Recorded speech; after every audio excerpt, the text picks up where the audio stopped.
At last, 4978 rolls onto the spur, connected again after 33 years to the National Railroad Network.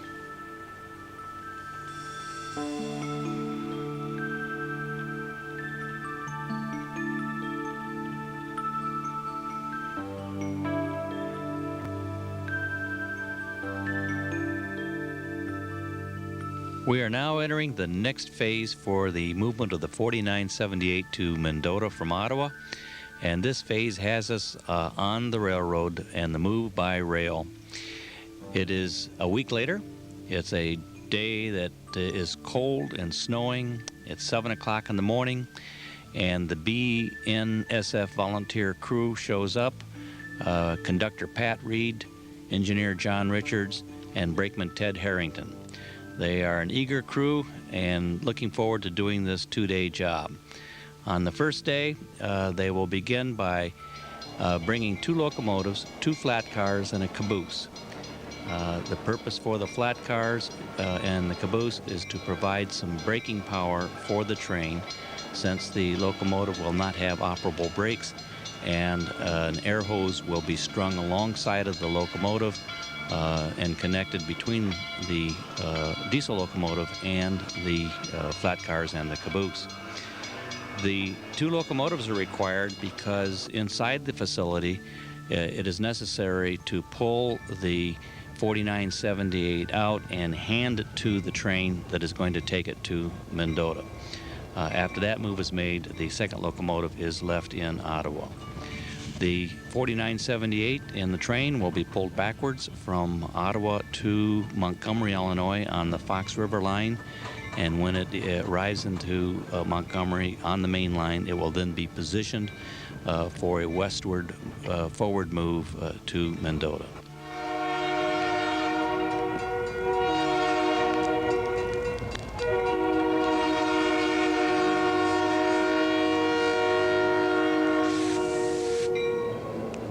The train is now together and has departed Ottawa on its journey to Mendota.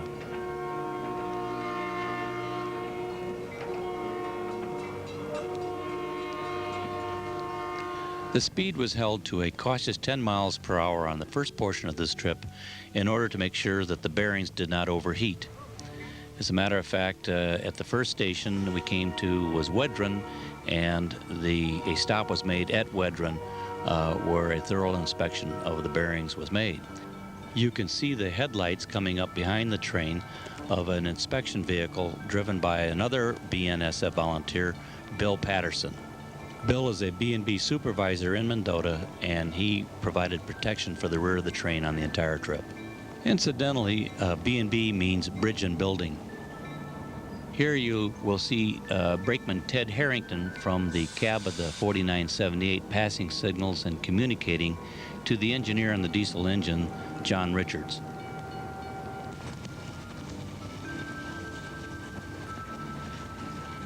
The individual you'll see here with the orange hat is trainmaster John Lindquist, who was with the trip the entire day.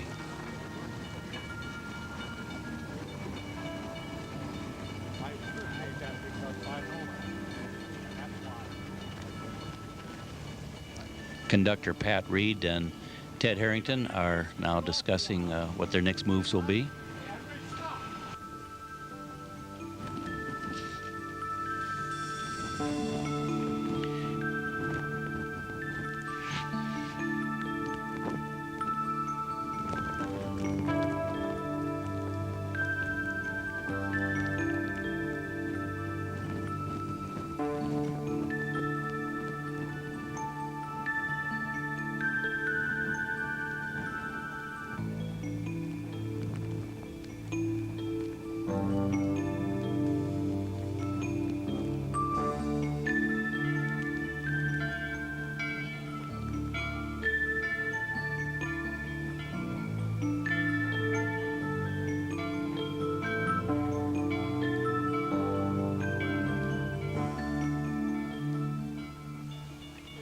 A stop was made for lunch in Sheridan, or as they say on the railroad, we went to Beans.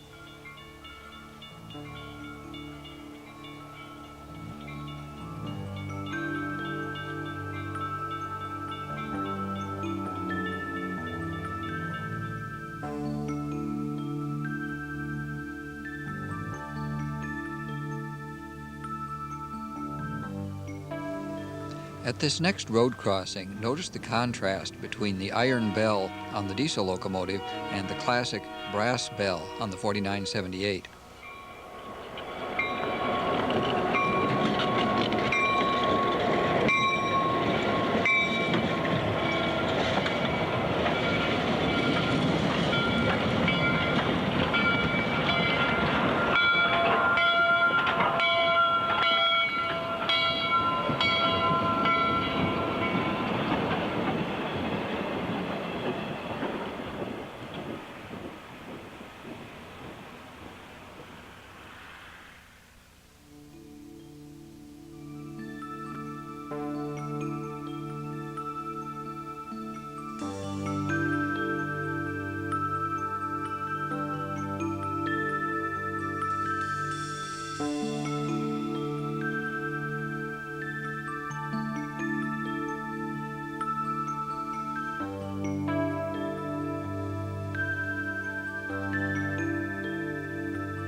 Walking up on the left of the screen is Harry Schaller, president of Mendota's Union Depot Museum. He is about to observe Scott Lindsay oiling the trailing truck journal box. Jerry, tell us what the significance is of the trailing truck. Bill, the trailing truck is what made the Mikado or 282 type such a step forward in locomotive development. It provided support for the firebox, so you could have a large firebox and thereby heat a large boiler for more horsepower, so that the locomotive was designed for speed with freight, not just raw pulling power. While we're paused here with good light on the side of the locomotive, this is a good chance to identify some other parts. The circled here is the eccentric crank and the exposed sleeve of the main pin bearing. And you see all those little dots. That's actually the grease coming up through the sleeve. It's forced through the end by the air guns, the Alamite guns, and pushes up through those holes to lubricate the main pin. Here is the gear frame, which supports the valve gear of the locomotive. When the rods are up in operating condition, there is a rod called the eccentric rod connecting the eccentric crank with the link. The link rocks back and forth with the motion of the eccentric crank, and thereby times the valve events for the locomotive admitting steam into the cylinder. The two cylindrical objects up above are main air reservoirs, and the spaghetti piping above that provides cooling so that the air condenses all the moisture that's in it coming out of the air pump before it goes into the train line. This prevents freezing up the train line.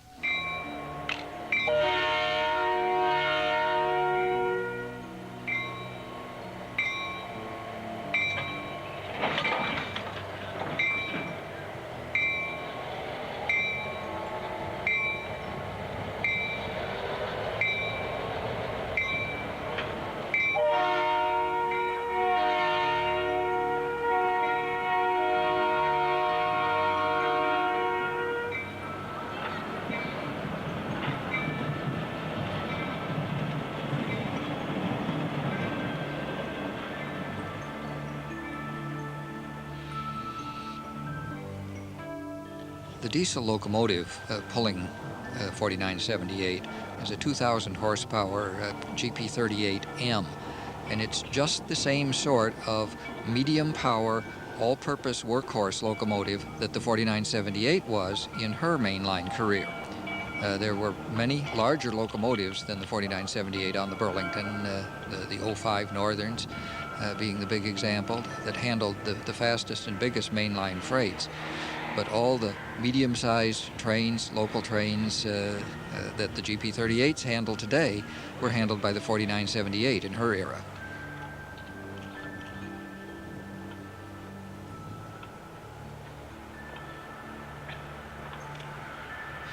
We are crossing the Fox River Bridge just outside of Montgomery, Illinois.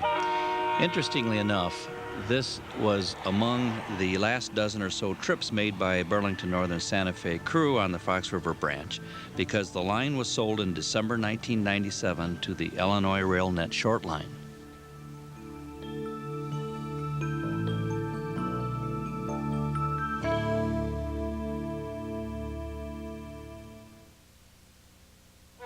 Regular train off the crossover switches there at Montgomery. I'll be taking you off the Fox River on to number 1 there at the Montgomery. Did you want to clear your 1 on the Fox River side over? Yeah, we will. When we get on track 1, then I'll give you a call and we'll clear that 1. Over. Is that over? Okay, everybody on? Ready to roll.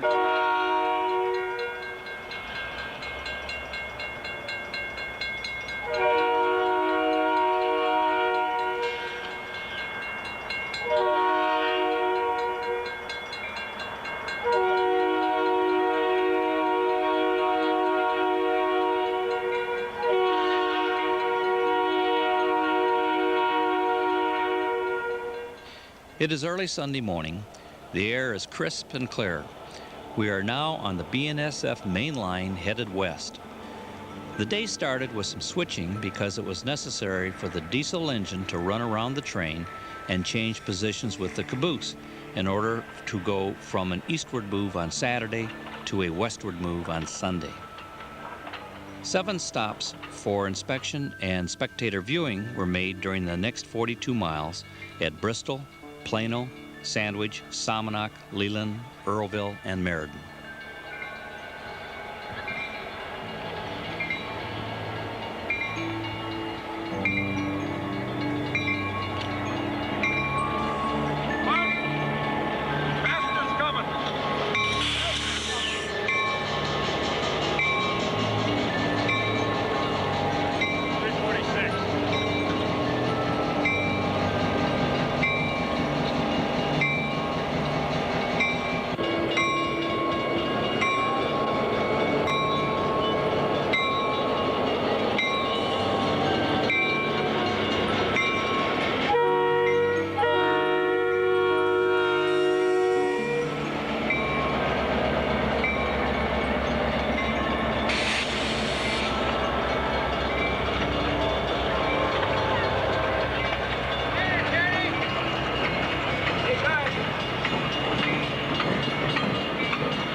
We are now departing Plano just prior to the arrival of the eastbound Illinois Zephyr, which has a scheduled stop at Plano.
This overtake by a fast freight on the other main track reminds us that this is a very historic segment of railroad between Aurora and Galesburg.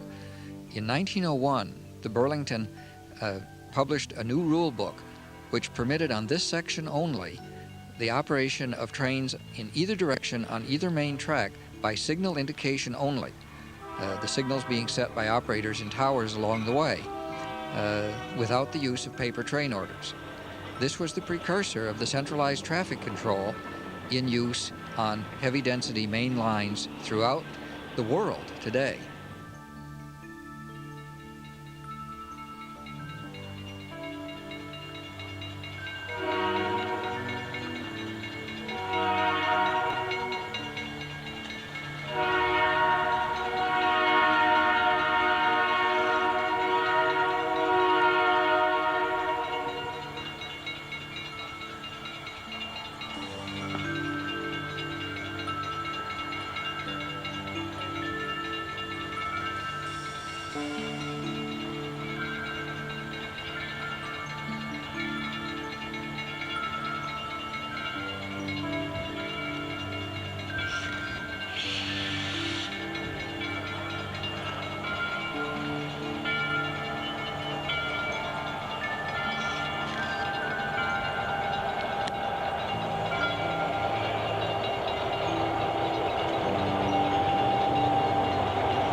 At Earlville, museum volunteer Leo Mulock dismounts to perform another classic function that was done thousands of times a day throughout the country, every time there was a stop that allowed the opportunity, and that is to feel the ends of the journal for overheating of the bearings. This was also a special day for retired engineer C.M. Piggy Richards, seen here dismounting from the 4978. He is the father of BNSF engineer volunteer John Richards. Piggy Richards ran the 4978 regularly on this division. Jerry, what do you suppose Piggy Richards is explaining to his son John? Well, Bill, it looks like they're examining the cylinder, and in any case, it's a good chance for us to discuss it. These two circular objects being pointed out by arrows, the larger one at the bottom is the cylinder head cover. Behind it, the piston moves back and forth, providing the driving power of the locomotive. The smaller circle above is the cover for the head of the piston valve, which moves back and forth. The piston valve moves back and forth, timed by the action of the valve gear that we looked at earlier, and that admits the steam to each side of the piston. It's a double-acting piston to impart the power to this side of the locomotive. The equivalent cylinder on the other side of the locomotive is timed 1/4 driver revolution ahead of the cylinder on this side in order to provide a more even input of power to the drawbar. And now the 4978 makes her triumphal entry into her new Mendota home, accompanied by an air compressor-driven whistle from an engine of the same class.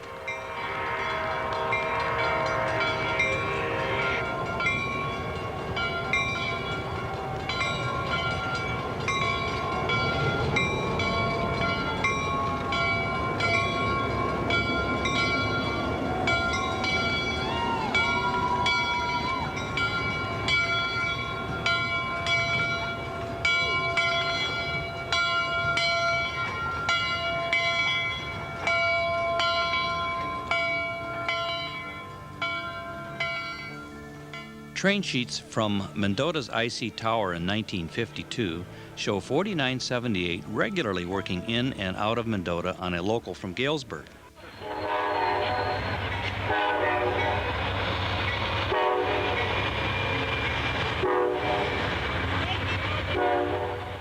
.4978 is now being shoved back to rejoin the caboose that preceded her from Ottawa 3 weeks earlier.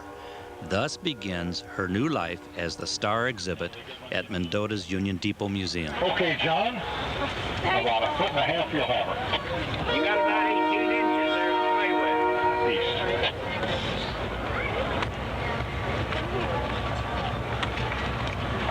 with.